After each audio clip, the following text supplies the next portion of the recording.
eyes of understanding. He is poor, who has need of another, and has not from himself all things which are useful for life. He is an abscess on the universe, who withdraws and separates himself from the reason of our common nature, through being displeased with the things which happen. For the same nature produces this, and has produced thee too. He is a piece rent asunder from the state, who tears his own soul from that of reasonable animals, which is one. The one is a philosopher without a tunic, and the other without a book. Here is another half naked. Bread I have not, he says, and I abide by reason, and I do not get the means of living out of my learning, and I abide by my reason. Love the art, poor as it may be, which thou hast learned, and be content with it, and pass through the rest of life like one who has entrusted to the gods with his whole soul all that he has, making thyself neither the tyrant nor the slave of any man. Consider, for example, the times of Vespasian. Thou wilt see all these things: people marrying, bringing up children, sick, dying, warring, feasting, trafficking, cultivating the ground, flattering, obstinately arrogant, suspecting, plotting, wishing for someone to die, grumbling about the present, loving, heaping up treasure, desiring consulship, kingly power. Well then, that life of these people no longer exists at all. Again, remove to the times of Trajan. Again, all is the same. Their life too is gone. In like manner, view also the other epochs of time and of whole nations, and see how many after great efforts soon fell and were resolved into the elements. But chiefly, thou shouldest think of those whom thou hast thyself known distracting themselves about idle things, neglecting to do what was in accordance with their proper constitution, and to hold firmly to this and to be content with it. And herein it is necessary to remember that the attention given to everything has its proper value and proportion. For thus thou wilt not be dissatisfied if thou appliest thyself to smaller matters no further than is fit. The words which were formerly familiar are now antiquated. So also the names of those who were famed of old are now in a manner antiquated. Camillus, Caeso, Volesus, Leonatus, and a little after also Scipio and Cato, then Augustus, then also Hadrianus and Antoninus. For all things soon pass away and become a mere tale, and complete oblivion soon buries them. And I say this of those who have shone in a wondrous way. For the rest, as soon as they have breathed out their breath, they are gone, and no man speaks of them. And to conclude the matter, what is even an eternal remembrance? A mere nothing. What then is that about which we ought to employ our serious pains? This one thing: thoughts just, and acts social, and words which never lie, and a disposition which gladly accepts all that happens as necessary, as usual, as flowing from a principle and source of the same kind. Willingly give thyself up to Clotho, one of the Fates, allowing her to spin thy thread into whatever things she pleases. Everything is only for a day, both that which remembers and that which is remembered. Observe constantly that all things take place by change, and accustom thyself to consider that the nature of the universe loves nothing so much as to change the things which are, and to make new things like them. For everything that exists is in a manner the seed of that which will be. But thou art thinking only of seeds which are cast into the earth, or into a womb. But this is a very vulgar notion. Thou wilt soon die, and thou art not yet simple, nor free from perturbations, nor without suspicion of being hurt by external things, nor kindly disposed towards all. Nor dost thou yet place wisdom only in acting justly. Examine men's ruling principles, even those of the wise, what kind of things they avoid, and what kind they pursue. What is evil to thee does not subsist in the ruling principle of another, nor yet in any turning and mutation of thy corporeal covering. Where is it then? It is in that part of thee in which subsists the power of forming opinions about evils. Let this power then not form such opinions, and all is well. And if that which is nearest to it, the poor body, is cut, burnt, filled with matter and rottenness, nevertheless, let the part which forms opinions about these things be quiet. That is, let it judge that nothing is either bad or good which can happen equally to the bad man and the good. For that which happens equally to him lives contrary to nature, and to him who lives according to nature is neither according to nature nor contrary to nature.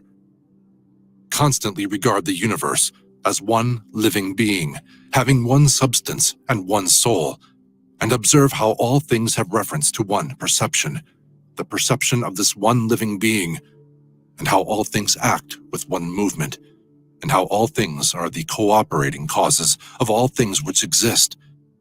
Observe, too, the continuous spinning of the thread and the contexture of the web. Thou art a little soul bearing about a corpse, as Epictetus used to say. It is no evil for things to undergo change, and no good for things to subsist in consequence of change. Time is like a river made up of the events which happen, and a violent stream. For as soon as a thing has been seen, it is carried away, and another comes in its place, and this will be carried away too. Everything which happens is as familiar and well known as the rose in spring and the fruit in summer.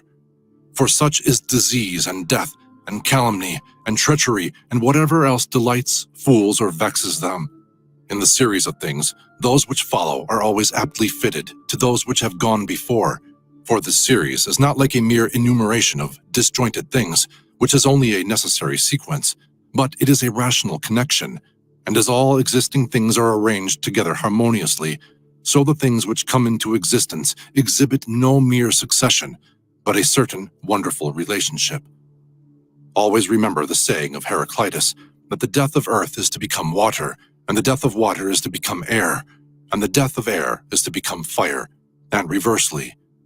And think too of him who forgets whither the way leads, and that men quarrel with that with which they are most constantly in communion, the reason which governs the universe. And the things which they daily meet with seem to them strange, and consider that we ought not to act and speak as if we were asleep, for even in sleep we seem to act and speak, and that we ought not, like children who learn from their parents, simply to act and speak as we have been taught. If any god told thee that thou shalt die tomorrow, or certainly on the day after tomorrow, thou wouldest not care much whether it was on the third day or on the morrow, unless thou wast in the highest degree mean-spirited. For how small is the difference? So think it no great thing to die after as many years as thou canst name rather than tomorrow.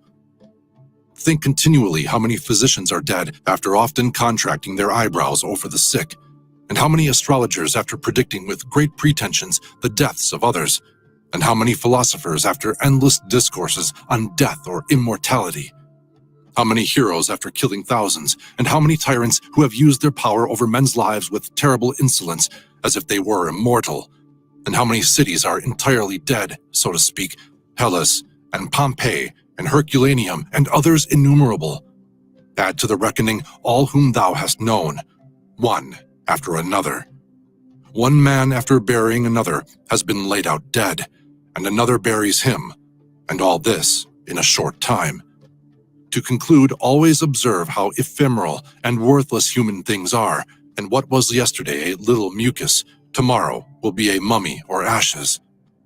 Pass then through this little space of time conformably to nature, and end thy journey in content as an olive falls off when it is ripe, blessing nature who produced it, and thanking the tree on which it grew.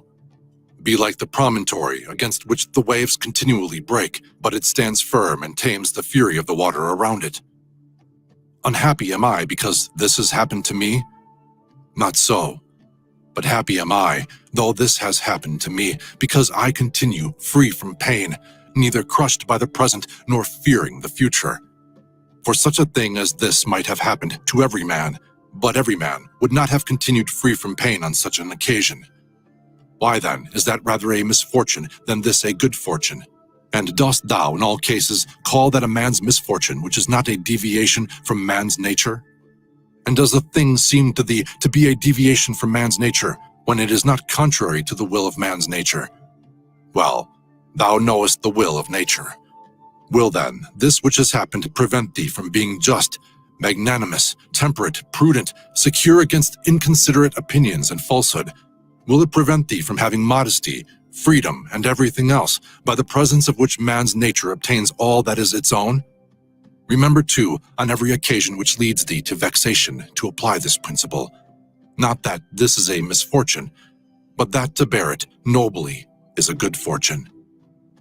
It is a vulgar, but still a useful help towards contempt of death, to pass in review those who have tenaciously stuck to life. What more, then, have they gained than those who have died early? Certainly, they lie in their tombs somewhere at last. Cadicianus, Fabius, Julianus, Lepidus, or anyone else like them, who have carried out many to be buried, and then were carried out themselves. Altogether, the interval is small between birth and death. And consider with how much trouble, and in company with what sort of people, and in what a feeble body, this interval is laboriously passed. Do not then consider life a thing of any value. For look to the immensity of time behind thee, and to the time which is before thee, another boundless space. In this infinity, then, what is the difference between him who lives 3 days and him who lives 3 generations? Always run to the short way, and the short way is the natural. Accordingly, say and do everything in conformity with the soundest reason.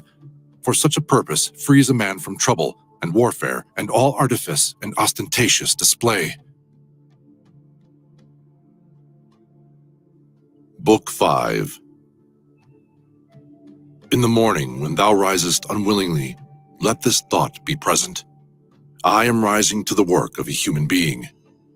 Why then am I dissatisfied if I am going to do the things for which I exist and for which I was brought into the world? Or have I been made for this, to lie in the bedclothes and keep myself warm? But this is more pleasant. Dost thou exist then to take thy pleasure, and not at all for action or exertion? Dost thou not see the little plants, the little birds, the ants, the spiders, the bees working together to put in order their several parts of the universe? And art thou unwilling to do the work of a human being, and dost thou not make haste to do that which is according to thy nature? But it is necessary to take rest also. It is necessary. However, nature has fixed bounds to this too. She has fixed bounds to eating and drinking, and yet thou goest beyond these bounds, beyond what is sufficient. Yet in thy acts it is not so, but thou stoppest short of what thou canst do. So thou lovest not thyself, for if thou didst, thou wouldst love thy nature and her will. But those who love their several arts exhaust themselves in working at them, unwashed and without food. But thou valuest thy own nature less than the turner values the turning art, or the dancer the dancing art, or the lover of money values his money, or the vainglorious man his little glory.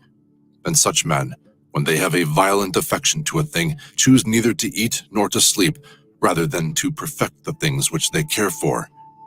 But are the acts which concern society more vile in the eyes and less worthy of thy labor? How easy it is to repel and to wipe away every impression which is troublesome or unsuitable, and immediately to be in all tranquility. Judge every word and deed which are according to nature, to be fit for thee, and be not diverted by the blame which follows from any people, nor by their words. But if a thing is good to be done or said, do not consider it unworthy of thee. For those persons have their peculiar leading principle, and follow their peculiar movement.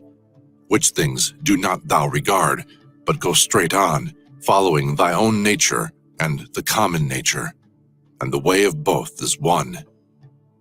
I go through the things which happen according to nature until I shall fall and rest, breathing out my breath into that element out of which I daily draw it in, and falling upon that earth out of which my father collected the seed, and my mother the blood, and my nurse the milk, out of which during so many years I have been supplied with food and drink, which bears me when I tread on it and abuse it for so many purposes. Thou sayest, men cannot admire the sharpness of thy wits. Be it so, but there are many other things of which thou canst not say. I am not formed from them by nature. Show those qualities then which are altogether in thy power: sincerity, gravity, endurance of labor, aversion to pleasure, contentment with thy portion and with few things, benevolence, frankness, no love of superfluity, freedom from trifling, magnanimity.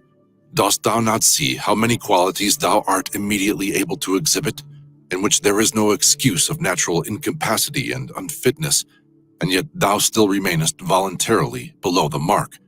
Or art thou compelled, through being defectively furnished by nature, to murmur, and to be stingy, and to flatter, and to find fault with thy poor body, and to try to please men, and to make great display, and to be so restless in thy mind? No, by the gods, but thou mightest have been delivered from these things long ago. Only if in truth thou canst be charged with being rather slow and dull of comprehension, thou must exert thyself about this also, not neglecting it, nor yet taking pleasure in thy dullness. One man, when he has done a service to another, is ready to set it down to his account as a favor conferred. Another is not ready to do this, but still in his own mind he thinks of the man as his debtor, and he knows what he has done.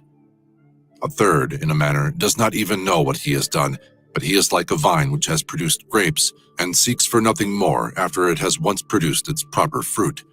As a horse when he has a run, a dog when he has tackled the game, a bee when it has made the honey, so a man, when he has done a good act, does not call out for others to come and see, but he goes on to another act, as a vine goes on to produce again the grapes in season. Must a man, then, be one of these, who in a manner act thus without observing it? Yes, but this very thing is necessary, the observation of what a man is doing, for it may be said, it is characteristic of the social animal to perceive that he is working in a social manner, and indeed to wish that his social partner also should perceive it. It is true that thou sayest, but thou dost not rightly understand what is now said, and for this reason thou wilt become one of those of whom I spoke before, for even they are misled by a certain show of reason. But if thou wilt choose to understand the meaning of what is said, do not fear that for this reason thou wilt omit any social act. A prayer of the Athenians. Rain, rain, O dear Zeus, down on the plowed fields of the Athenians and on the plains. In truth, we ought not to pray at all, or we ought to pray in this simple and noble fashion. Just as we might understand when it is said that Aesculapius prescribed to this man horse exercise, or bathing in cold water, or going without shoes, so we must understand it when it is said that the nature of the universe prescribed to this man disease, or mutilation, or loss, or anything else of the kind. For in the first case, prescribed means something like this. He prescribed this for this man as a thing adapted to procure health, and in the second case it means that which happens to, or suits every man is fixed in a manner for him suitably to his destiny. For this is what we mean when we say that things are suitable to us, as the workmen say of squared stones in walls or the pyramids, that they are suitable when they fit them to one another in some kind of connection, for there is altogether one fitness or harmony. And as the universe is made up of all bodies to be such a body as it is, so out of all existing causes, necessity or destiny is made up to be such a cause as it is. And even those who are completely ignorant understand what I mean, for they say it, necessity and destiny, brought this to such a person. This then was brought, and this was prescribed to him. Let us then receive these things, as well as those which Aesculapius prescribes. Many, as a matter of course, even among his prescriptions are disagreeable, but we accept them in the hope of health. Let the perfecting and accomplishment of the things which the common nature judges to be good be judged by thee to be of the same kind as thy health. And so accept everything which happens, even if it seem disagreeable, because it leads to this, to the health of the universe and to the prosperity and felicity of Zeus, or the universe. For he would not have brought on any man what he has brought if it were not useful for the whole. Neither does the nature of anything, whatever it may be, cause anything which is not suitable to that which is directed by it. For two reasons, then, it is right to be content with that which happens to thee. The one, because it was done for thee and prescribed for thee, and in a manner had reference to thee, originally from the most ancient causes spun with thy destiny. And the other, because even that which comes severally to every man is to the power which administers the universe a cause of felicity and perfection, nay, even of its very continuance. For the integrity of the whole is mutilated, if thou cuttest off anything whatever from the conjunction and the continuity either of the parts or of the causes. And thou dost cut off, as far as it is in thy power, when thou art dissatisfied, and in a manner triest to put anything out of the way. Be not disgusted, nor discouraged, nor dissatisfied, if thou dost not succeed in doing everything according to right principles. But when thou hast failed, return back again, and be content if the greater part of what thou doest is consistent with man's nature, and love this to which thou returnest. And do not return to philosophy as if she were a master, but act like those who have sore eyes and apply a bit of sponge and egg, or as another applies a plaster, or drenching with water. For thus thou wilt not fail to obey reason, and thou wilt repose in it. And remember that philosophy requires only things which thy nature requires. But thou wouldest have something else which is not according to nature. It may be objected, why, what is more agreeable than this which I am doing? But is not this the very reason why pleasure deceives us? And consider if magnanimity, freedom, simplicity, equanimity, piety are not more agreeable. For what is more agreeable than wisdom itself, when thou thinkest of the security and the happy course of all things which depend on the faculty of understanding and knowledge? Things are in such a kind of envelopment that they have seemed to philosophers, not a few nor those common philosophers, altogether unintelligible. Nay, even to the Stoics themselves they seem difficult to understand. And all our assent is changeable. For where is the man who never changes? Carry thy thoughts, then, to the objects themselves, and consider how short-lived they are and worthless, and that they may be in the possession of a filthy wretch, or a whore, or a robber. Then turn to the morals of those who live with thee, and it is hardly possible to endure even the most agreeable of them, to say nothing of a man being hardly able to endure himself. In such darkness, then, and dirt, and in so constant a flux of both substance and of time, and of motion, and of things moved, what there is worth being highly prized, or even an object of serious pursuit, I cannot imagine. But on the contrary, it is a man's duty to comfort himself, and to wait for the natural dissolution, and not to be vexed at the delay, but to rest in these principles only. The one, that nothing will happen to me which is not conformable to the nature of the universe, and the other, that it is in my power never to act contrary to my God and Daemon, for there is no man who will compel me to this. About what am I now employing my own soul? On every occasion I must ask myself this question, and inquire, what have I now in this part of me which they call the ruling principle? And whose soul have I now? That of a child, or of a young man, or of a feeble woman, or of a tyrant, or of a domestic animal, or of a wild beast? What kind of things those are which appear good to the many, we may learn even from this. For if a man should conceive certain things as being really good, such as prudence, temperance, justice, fortitude, he would not have, after having first conceived these, endured to listen to anything which should not be in harmony with what is really good. But if a man has first conceived as good the things which appear to the many to be good, he will listen and readily receive as very applicable that which was said to be the comic writer. Thus even the many perceive the difference. For were it not so, this saying would not offend and would not be rejected in the first case, while we receive it when it is said of wealth, and of the means which further luxury and fame, as said fitly and wittily. Go on then, and ask if we should value and think those things to be good, to which after their first conception in the mind, the words of the comic writer might be aptly applied, that he who has them, through pure abundance, has not a place to ease himself in. I am composed of the formal and the material, and neither of them will perish into non-existence, as neither of them came into existence out of non-existence. Every part of me, then, will be reduced by change into some part of the universe, and that again will change into another part of the universe, and so on forever.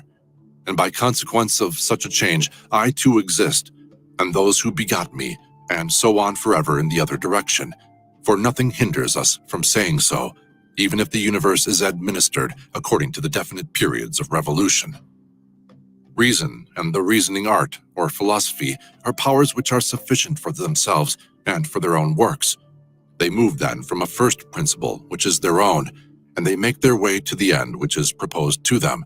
And this is the reason why such acts are named katarthosius, or right acts, which word signifies that they proceed by the right road. None of these things ought to be called a man's, which do not belong to a man, as man. They are not required of a man, nor does man's nature promise them, nor are they the means of man's nature attaining its end. Neither, then, does the end of man lie in these things, nor yet that which aids to the accomplishment of this end, and that which aids towards this end is that which is good. Besides, if any of these things did belong to man, it would not be right for a man to despise them and to set himself against them, nor would a man be worthy of praise who showed that he did not want these things, nor would he who stinted himself in any of them be good, if indeed these things were good. But now, the more of these things a man deprives himself of, or of other things like them, or even when he is deprived of any of them, the more patiently he endures the loss, just in the same degree he is a better man. Such as are thy habitual thoughts, such also will be the character of thy mind, for the soul is dyed by the thoughts. Dye it then with a continuous series of such thoughts as these. For instance, that where a man can live, there can he also live well. But he must live in a palace. Well then, he can also live well in a palace. And again consider that for whatever purpose each thing has been constituted, for this it has been constituted, and towards this it is carried. And its end is in that towards which it is carried, and where the end is, there also is the advantage and the good of each thing. Now the good for the reasonable animal is society, for that we are made for society has been shown above. Is it not plain that the inferior exists for the sake of the superior? But the things which have life are superior to those which have not life, and of those which have life the superior are those which have reason. To seek what is impossible is madness, and it is impossible that the bad should not do something of this kind. Nothing happens to any man which he is not formed by nature to bear. The same things happen to another, and either because he does not see that they have happened, or because he would show a great spirit, he is firm and remains unharmed. It is a shame, then, that ignorance and conceit should be stronger than wisdom. Things themselves touch not the soul, not in the least degree, nor have they admission to the soul, nor can they turn or move the soul. But the soul turns and moves itself alone, and whatever judgments it may think proper to make, such it makes for itself the things which present themselves to it. In one respect, man is the nearest thing to me, so far as I must do good to men and endure them, but so far as some men make themselves obstacles to my proper acts, man becomes to me one of the things which are indifferent, no less than the sun or wind or a wild beast. Now it is true that these may impede my action, but they are no impediments to my effects and disposition, which have the power of acting conditionally and changing. For the mind converts and changes every hindrance to its activity into an aid, and so that which is a hindrance is made a furtherance to an act, and that which is an obstacle on the road helps us on the road. Reverence that which is best in the universe, and this is that which makes use of all things and directs all things. And in like manner also reverence that which is best in thyself, and this is of the same kind as that. For in thyself also, that which makes use of everything else is this, and thy life is directed by this. That which does no harm to the state does no harm to the citizen. In the case of every appearance of harm, apply this rule. If the state is not harmed by this, neither am I harmed. But if the state is harmed, thou must not be angry with him who does harm to the state. Show him where his error is. Often think of the rapidity with which things pass by and disappear, both the things which are and the things which are produced. For substance is like a river in a continual flow, and the activities of things are in constant change, and the causes work in infinite varieties, and there is hardly anything which stands still. And consider this which is near to thee, this boundless abyss of the past and of the future in which all things disappear. How then is he not a fool who is puffed up with such things or plagued about them and makes himself miserable? For they vex him only for a time, and a short time. Think of the universal substance, of which thou hast a very small portion, and of universal time, of which a short and indivisible interval has been assigned to thee, and of that which is fixed by destiny, and how small a part of it thou art. Does another do me wrong? Let him look to it. He has his own disposition, his own activity. I now have what the universal nature now wills me to have, and I do what my nature now wills me to do. Let the part of thy soul which leads and governs be undisturbed by the movements in the flesh, whether of pleasure or of pain, and let it not unite with them, but let it circumscribe itself and limit those affects to their parts. But when these affects rise up to the mind by virtue of that other sympathy that naturally exists in a body which is all one, then thou must not strive to resist the sensation, for it is natural. But let not the ruling part of itself add to the sensation the opinion that it is either good or bad. Live with the gods, and he does live with the gods who constantly shows to them that his own soul is satisfied with that which is assigned to him, and that it does all that the daemon wishes, which Zeus hath given to every man for his guardian and guide, a portion of himself. And this is every man's understanding and reason. Art thou angry with him whose armpits stink? Art thou angry with